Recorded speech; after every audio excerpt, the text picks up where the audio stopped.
Exalta conmigo a Jesús. ¡Vamos! Yeah.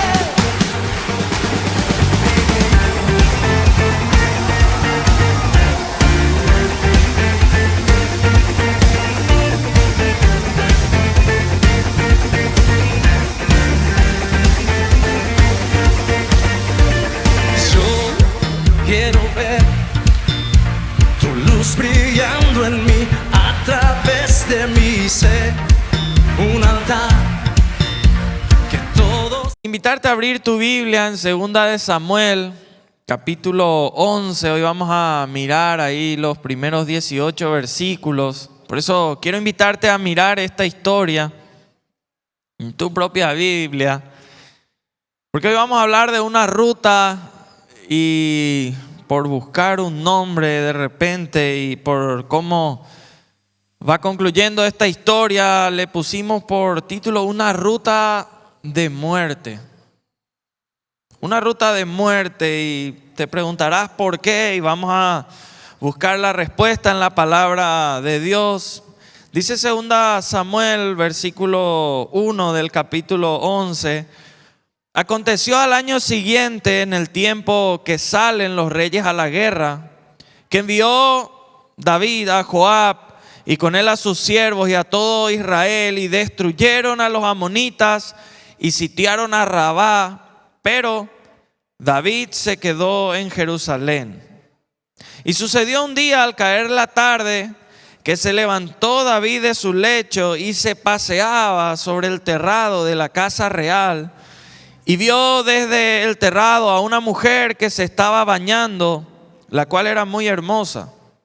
Envió David a preguntar por aquella mujer, y le dijeron: aquella es Betsabé, hija de Eliam, mujer de Urías Eteo. Y envió David mensajeros, y la tomó, y vino a él, y él durmió con ella. Luego ella se purificó de su inmundicia y se volvió a su casa. Y concibió la mujer, y envió a hacerlo saber a David, diciendo: estoy encinta. Entonces David envió a decir a Joab: envíame a Urías Eteo. Y Joab envió a Urías a David. Cuando Urías vino a él, David le preguntó por la salud de Joab y por la salud del pueblo y por el estado de la guerra. Después dijo David a Urías: desciende a tu casa y lava tus pies. Y saliendo Urías de la casa del rey, le fue enviado presente de la mesa real. Mas Urías durmió a la puerta de la casa del rey con todos los siervos de su señor, y no descendió a su casa. E hicieron saber esto a David, diciendo: Urías no ha descendido a su casa. Y dijo David a Urías: ¿no has venido de camino? ¿Por qué pues no descendiste a tu casa? Y Urías respondió a David: el arca e Israel y Judá están bajo tiendas, y mi señor Joab y los siervos de mi señor en el campo. ¿Había yo de entrar en mi casa para comer y beber y a dormir con mi mujer? Por vida tuya y por vida de tu alma, que yo no haré tal cosa. Y David dijo a Urías: quédate aquí aún hoy, y mañana te despacharé. Y se quedó Urías en Jerusalén aquel día y el siguiente. Y David lo convidó a comer y a beber con él hasta embriagarlo. Y él salió a la tarde a dormir en su cama con los siervos de su señor, mas no descendió a su casa. Venida la mañana, escribió David a Joab una carta, la cual envió por mano de Urías. Y escribió en la carta diciendo: poned a Urías al frente, en lo más recio de la batalla, y retiraos de allí para que sea herido y muera. Así fue que cuando Joab sitió la ciudad, puso a Urías en el lugar donde sabía que estaban los hombres más valientes. Y saliendo luego los de la ciudad, pelearon contra Joab, y cayeron algunos del ejército de los siervos de David, y murió también Urías Eteo. Entonces Joab envió e hizo saber a David todos los asuntos de guerra. Una ruta de muerte, ¿por qué? Porque ustedes se van a ir dando cuenta en esta historia desde el primer versículo, ciertos descuidos que fue tomando, por así decirlo, David, y que fueron desencadenando en el final de esta historia. Y quiero invitarte a que vos al escuchar, escudriñar esta palabra, puedas analizarla para tu vida. Muchas veces nosotros decimos cuando se habla de una palabra, esto es para él o ella o para... No, esto es para cada uno de nosotros sin excepción alguna, ¿verdad? Y quitamos mucho más provecho cuando nos analizamos a nosotros mismos, cada uno. Y fíjense los descuidos de David. 3 descuidos principales él tuvo. El versículo 1 empieza diciendo: todos fueron a la guerra, todos fueron a esa pelea del pueblo de Israel. Pero dice al final del versículo 1: pero David se quedó en Jerusalén. Todos fueron a la batalla que el pueblo tenía que librar, pero David se quedó en su casa.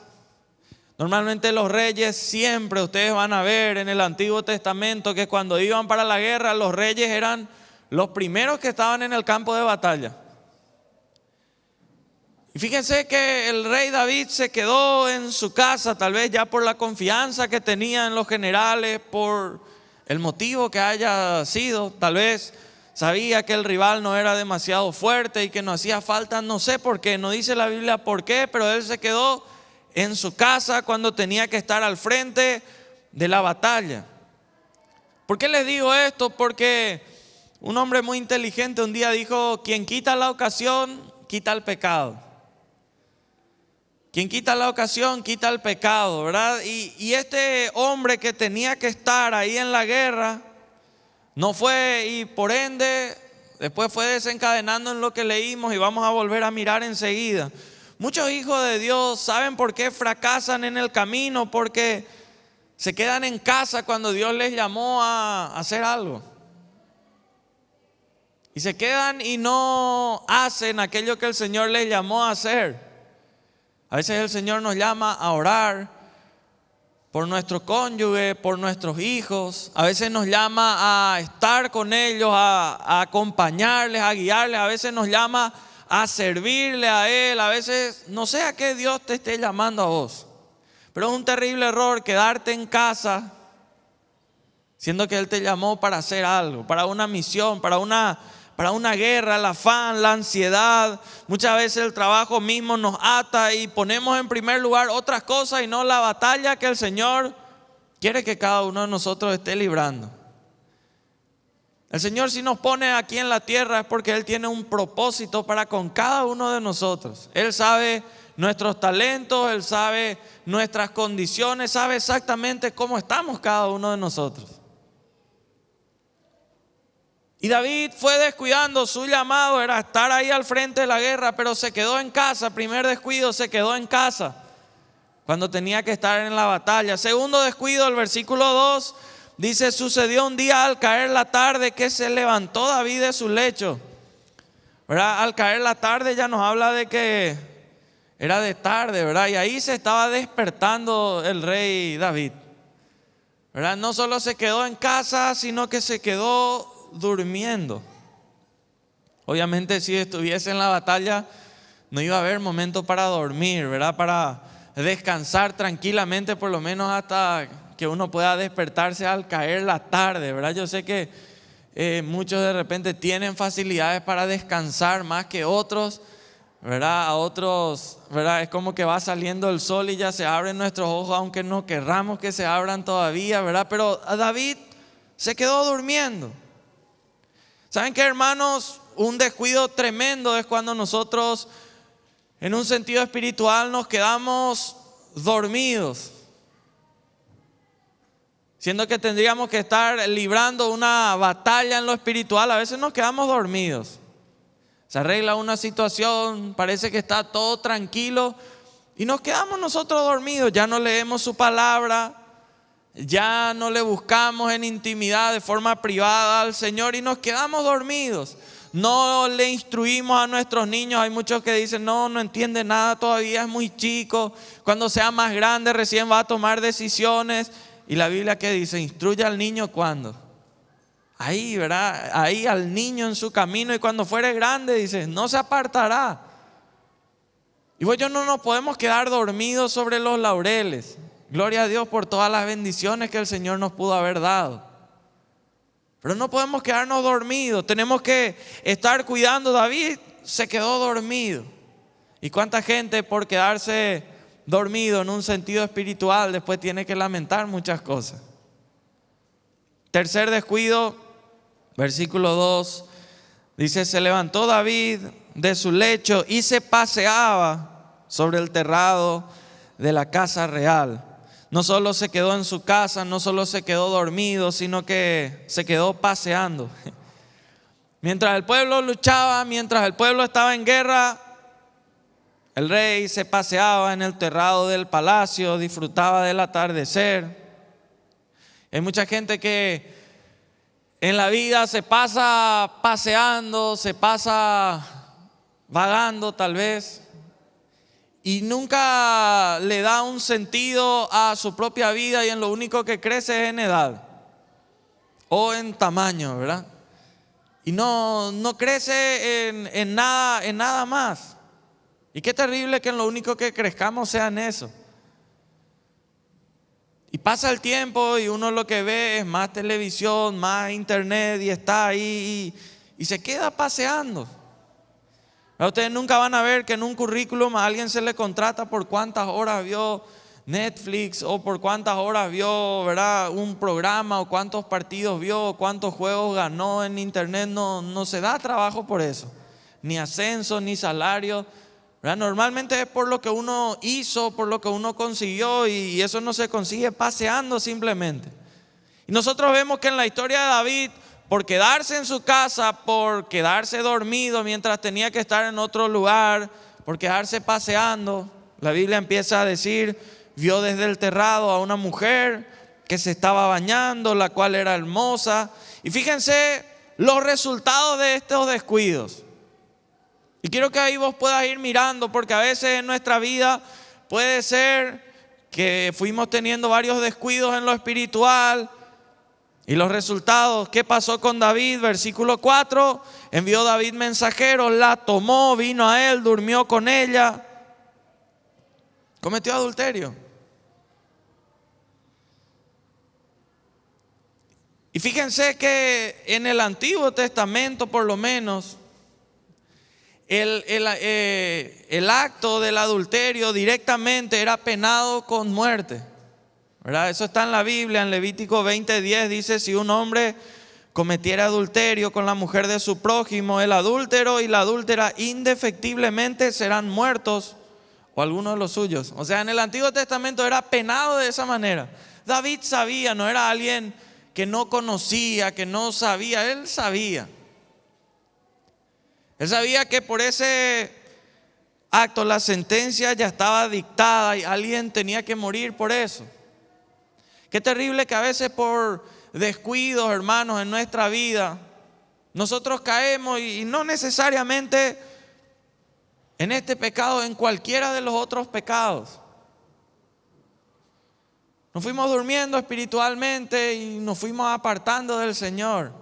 Y algo que antes nunca hubiésemos hecho, por quedarnos dormidos, por quedarnos de brazos cruzados, por solamente en el afán y las cosas de nuestra propia vida, terminamos cediendo ante la tentación que aparezca por enfrente, la que sea.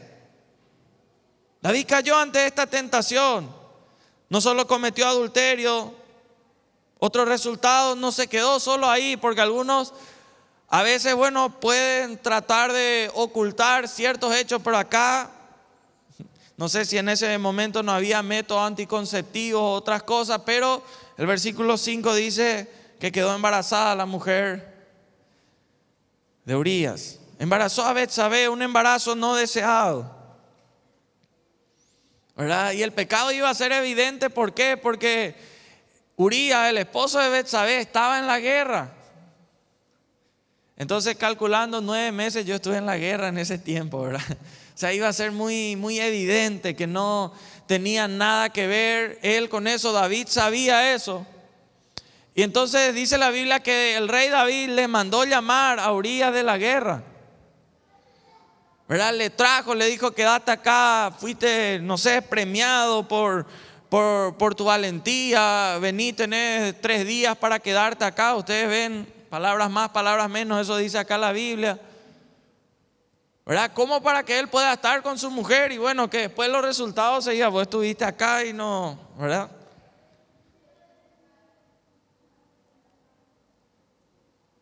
¿Qué pasó? Este hombre llamado Urías le dio una lección de lealtad al rey David.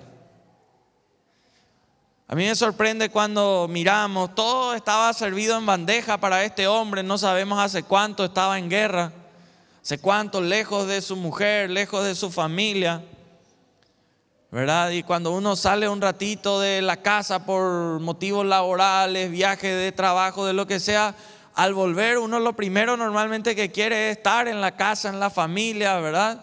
Y parecía algo lógico, pero este hombre llamado Urías, fíjense que en el versículo 11 le dice al rey David, pues David le dice, ¿por qué lo que no te fuiste a dormir en tu casa si estás libre, si tenés estos días de licencia? Y Urías respondió a David, versículo 11, el arca e Israel y Judá están bajo tiendas y mi señor Joab y los siervos de mi señor en el campo, y había yo de entrar en mi casa para comer, beber, a dormir con mi mujer. Por vida tuya y por vida de tu alma, que yo no haré tal cosa. Urías le dio una lección de lealtad a David. Le dice en primer lugar el arca. O sea, una lealtad, el arca que representaba en ese tiempo. El arca representaba la presencia del Señor en el lugar que sea donde estaba el arca, estaba la presencia del Señor. Y Urías le decía, la presencia del Señor está allá. Yo tengo que estar allá en mi lugar ahora para estar. No puedo yo ahora quedarme tranquilo, dormir, pasar, beber, estar con mi mujer, siendo que la presencia de Dios está allá y yo tengo que estar allá. Le decía, el arca e Israel y Judá están bajo tiendas. Israel y Judá eran las tierras, las instituciones a las cuales él prestaba servicio como coronel, como encargado de ejército. Mi pueblo, mi nación que me envió, que me puso, está allá y yo debería estar allá. Una lealtad él tenía a ellos. Dice también mi señor Joab, su jefe. Lealtad a su líder que estaba allá peleando, allá en la guerra, allá luchando. Yo no puedo descansar siendo que allá está mi líder. Y le decía no solo mi señor Joab, sino y los siervos de mi señor en el campo. Una lealtad a sus compañeros. Sus compañeros que estaban allá luchando.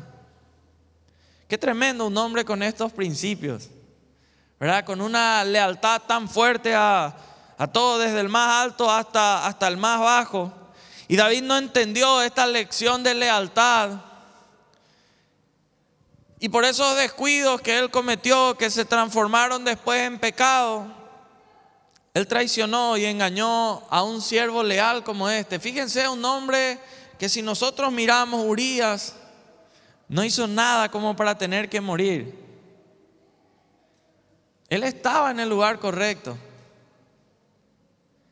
Él hizo algo que merecería ante los ojos de cualquiera, si miramos, una condecoración por semejante lealtad al Señor, al rey, al pueblo, hasta a sus propios compañeros. Pero la Biblia sigue diciendo que David le dijo, quédate acá, mañana te podés ir. Y ahí escribe una carta secreta que tenía que llevar a Joab, al general del ejército, y donde le dijo, mañana cuando vamos nuevamente a la guerra, ponele a Urías en el primer lugar de la guerra. En el lugar más vulnerable, donde normalmente los de primera línea son los desechables, descartables, los que si alguien va a morir son los primeros que van a morir. O sea, resultados de ese descuido, David cometió adulterio, se embarazó, Betsabé, se fue agrandando el tema y traicionó a un hombre que no sé si hubo otro hombre tan leal como este llamado Urías. ¿Cuáles son las consecuencias mirando después de este descuido, pecado? Nosotros sabemos, Romanos 3:23 dice que la paga del pecado es muerte. Hoy en día cambió, estamos en el tiempo de la gracia y yo sé que entenderán a lo que eso se refiere. Ya no es bueno, cometimos este pecado, alguien literalmente muere. Pero la paga del pecado sigue siendo muerte, y una muerte en lo espiritual. Una muerte a principios, una muerte a una vida de comunión con el Señor. David, en la historia ustedes van a ver, si leemos que Urías murió, o sea, fue autor intelectual de un homicidio.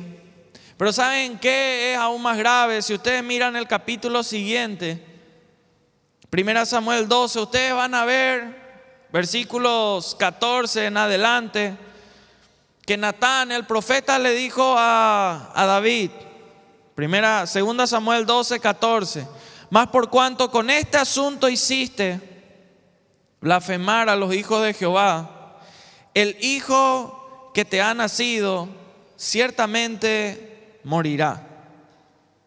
Y Natán se volvió a su casa, y Jehová hirió al niño que la mujer de Urías había dado a David, y enfermó gravemente.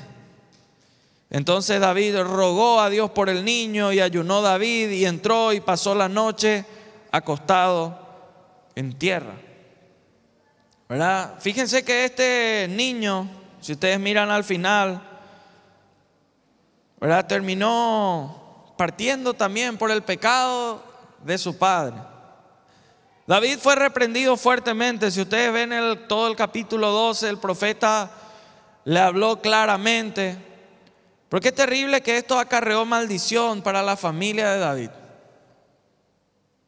Hoy yo como padres tenemos que pensar muy bien las decisiones que vamos tomando, porque obviamente las decisiones malas, las decisiones pecaminosas que tomamos no le decimos normalmente abiertamente a nuestros hijos. ¿Verdad? No le decimos, mira mi hijo, yo estoy pecando en esta y la otra área, pero vos no hagas eso. Normalmente no le decimos eso.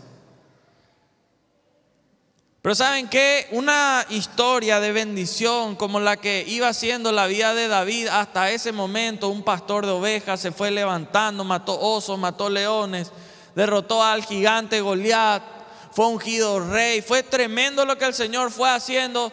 Este momento fue como el que empezó a marcar el declive de toda su generación. Porque la generación de David lastimosamente no terminó bien, sus hijos físicos. Ustedes van a encontrar en la Biblia, ¿saben qué pasó? Estas consecuencias de pecado acarrearon maldición para su familia. ¿Saben qué empezó a suceder? Violencia, engaño, incluso actos inmorales. Capítulo 13, puedes mirar. Capítulo 13 de 2 Samuel. Quiero que veas, porque a veces parece que nosotros no dimensionamos que los actos que cometemos, a veces decimos pido perdón y ya está. Pero hay un precio que se paga. Versículo 22, dice la Biblia: mas Absalón, 2 Samuel 13, 22, mas Absalón no habló con Amón, ni malo ni bueno, aunque Absalón aborrecía a Amón porque había forzado a Tamar, su hermana. En otra versión más actual dice: Absalón no volvió a hablar a Amón, ni bueno ni malo, porque Absalón odiaba a Amón porque había violado a su hermana Tamar. Y eso menciona en los primeros versículos del capítulo 13. Qué terrible en una familia real, en una familia de bendición, algo tan terrible. En la casa real, la princesa, los príncipes, involucrados en algo como eso. Y saben que en un sentido espiritual, nuestro Dios es nuestro Rey, Rey de Reyes. Y nosotros, la Biblia dice que al acercarnos a Él somos sus hijos. O sea, si Él es el Rey, nosotros somos los príncipes. Y qué terrible que a veces vivamos, porque algunos dicen, no, los príncipes no van a ser macanados, cosas fuera de lugar. Fíjense lo que pasó. Absalón no quedó ahí, porque Absalón después trató de dividir. Ustedes conocerán la historia. Trató de dividir el reino de su padre David, ¿verdad? Tomando,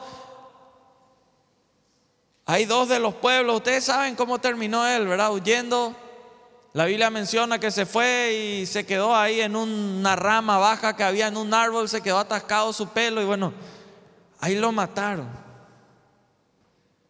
Ustedes saben que Salomón, teniendo toda la bendición, empezando bien, terminó mal. Salomón, el hijo que sucedió a David en el reino.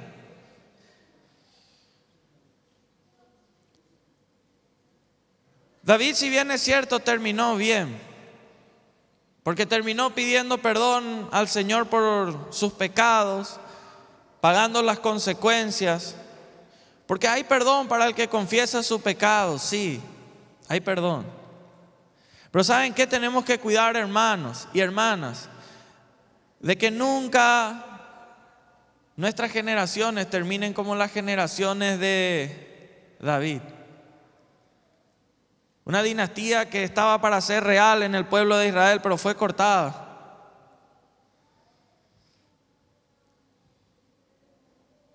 Siempre el pecado que nuestros hijos cometen normalmente es agrandando algo que nosotros hicimos un tiempo.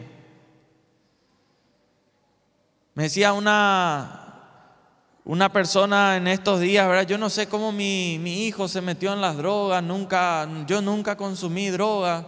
Lo único que hacía era fumar y en realidad fumar también es una droga de repente diferente, no sé, legal acá en el país, que uno puede hacer abiertamente. Igual está mal, pero normalmente los hijos se van más.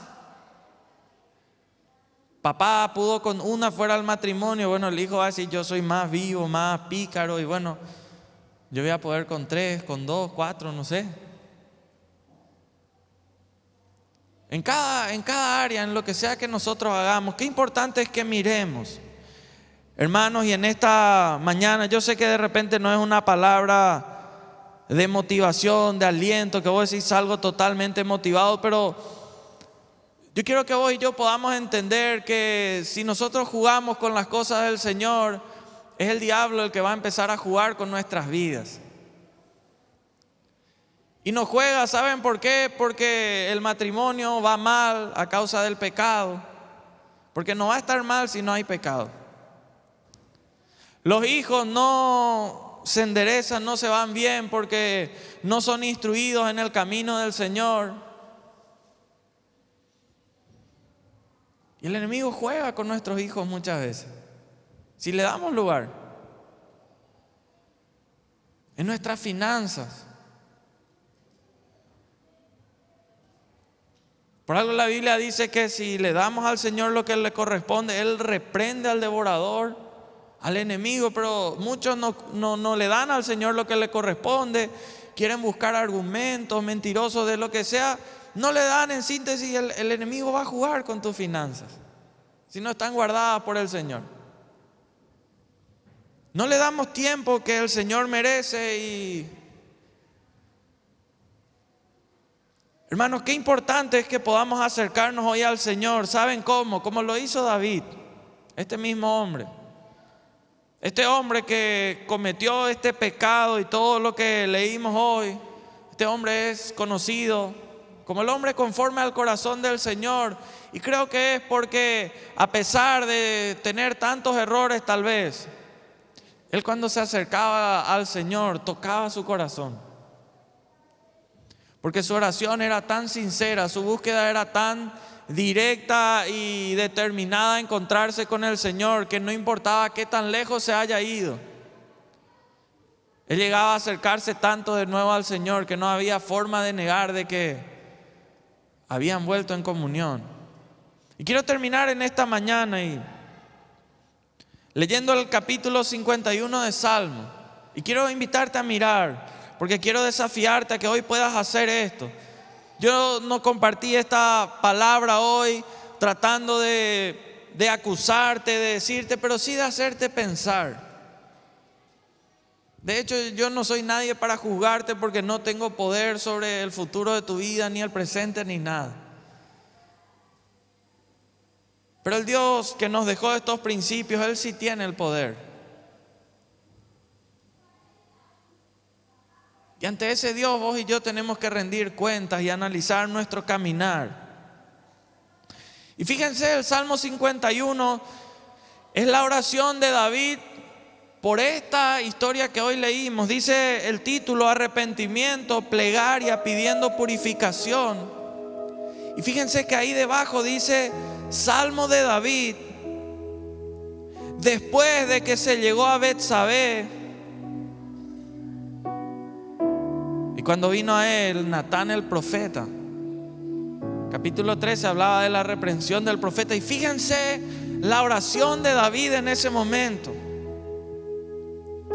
ten piedad de mí, oh Dios, conforme a tu misericordia, conforme a la multitud de tus piedades, borra mis rebeliones.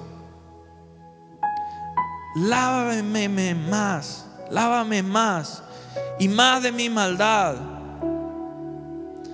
y límpiame de mi pecado.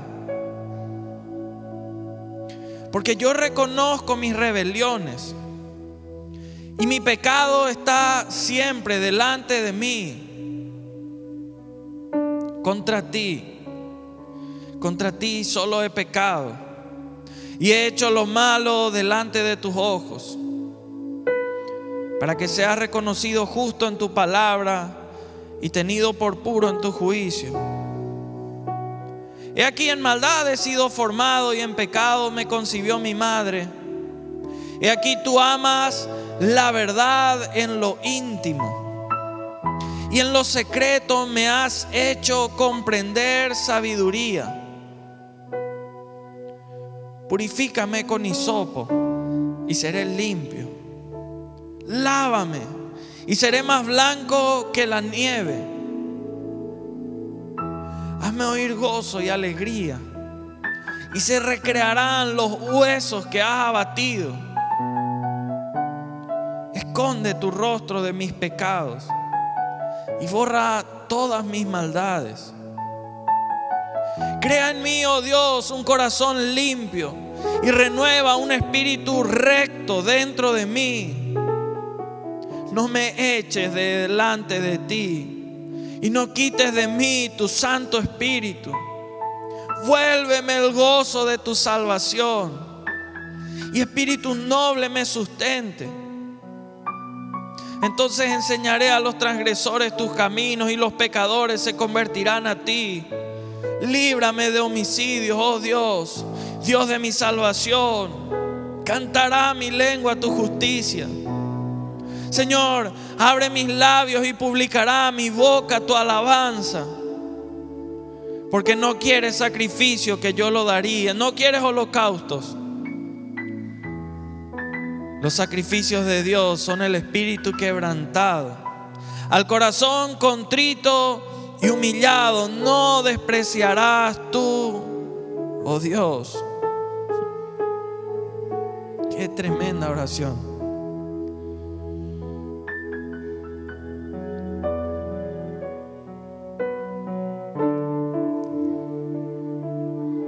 Muchas veces elegimos versículos que son los que más nos tocan de un pasaje. Si hay uno que a mí de este pasaje más me toca, es el versículo 6. He aquí, tú amas la verdad en lo íntimo.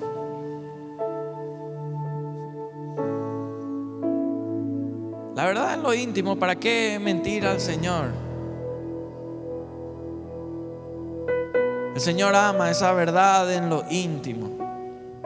Y yo quiero animarte a que ahí en tu espacio donde estás ahora, ahí en intimidad, puedas hablar con el Señor en este momento. Si tal vez textualmente esta quizá podría ser tu oración, hacela al Señor. David le decía al Señor: yo sé que no querés sacrificio, porque yo te daría eso. Lo que vos querés es un corazón contrito y humillado. Para muchos sería más fácil pagar por un perdón, comprar algo para perdonar. Eso no le interesa al Señor. A Él le interesa que tu corazón y mi corazón pueda estar contrito y humillado ante el Señor. Ya no altanero, ya no endurecido, ya no encerrado en sí mismo, aislado. Contrito y humillado. Se nota que le pesaba a David. Pedía un corazón nuevo, limpio. Él le decía: se recrearán los huesos que has abatido. Estaba una lucha interna muy fuerte. No sé si sea el caso de alguien hoy. Pero David le decía: hazme oír gozo, alegría. Ese palacio lleno de lujos, con muerte, con tensión en el ambiente. Seguramente no había palabras felices ahí en la familia real. Yo no sé si vos te podés imaginar los banquetes reales, pero normalmente tendrían que estar con alegría, con gozo. Qué triste que el diablo te robe el gozo en la familia, en el hogar. Habiéndote dado mucho o poco, lo que te dio hasta hoy.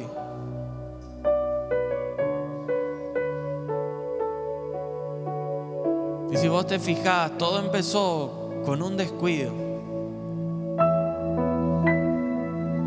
Hoy es hora de acercarte al Señor y cerrar toda puerta abierta para el enemigo. Toda puerta abierta a esos descuidos, a esas tentaciones, a esos pecados que en otro momento te pudieron haber hecho caer. Y pedirle al Señor: purifícame hoy, Señor, y seré limpio. Lávame. Crea en mí un corazón limpio. Renueva un espíritu recto dentro de mí. Que todo espíritu contrario al del Señor. ¡Vamos!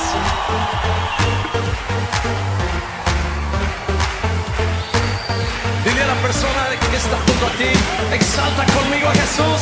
¡Vamos! Yeah.